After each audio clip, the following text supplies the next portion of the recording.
I didn't know that raccoons and coons were the same thing. I grew up on a farm, but I only really spent my summers on the farm with my grandparents.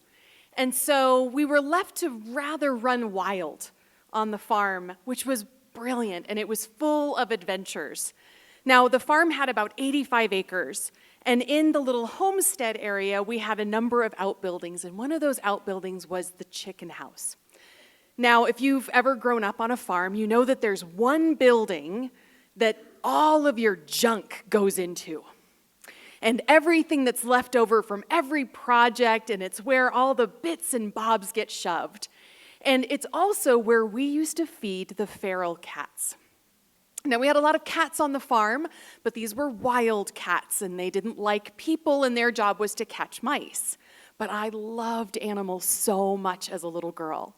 And so I used to go out to the chicken house, and I used to open up the door and look to see the cats, even though they wouldn't have anything to do with me. So one day I went out to the chicken house and I cracked open the door and I looked in, and it was the biggest cat I had ever seen. It was massive.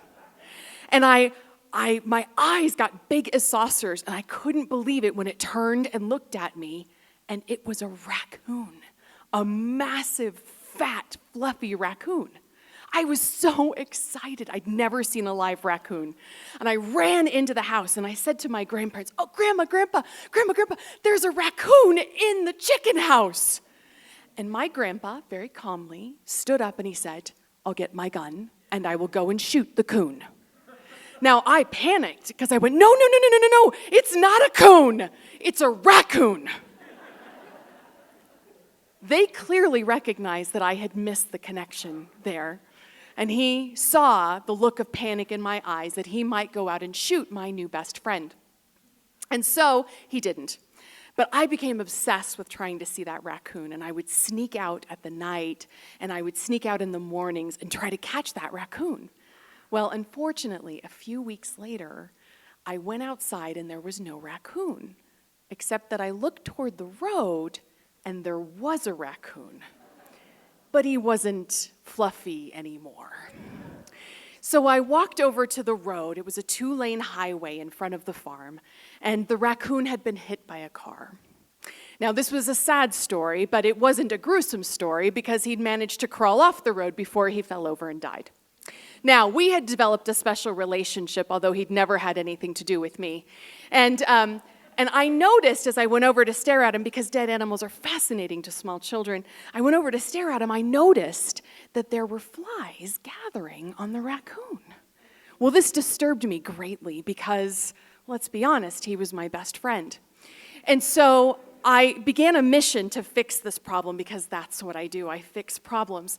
And I went searching for fly spray. And so I went to my grandmother and I asked, "Can I please have a can of fly repellent?" Because they were attacking my best friend, even though he was clearly dead. And while she could have said no, she didn't, and she gave me the can of fly spray. And as a 6-year-old girl obsessed with animals with a best friend who was dead on the side of a road, I spent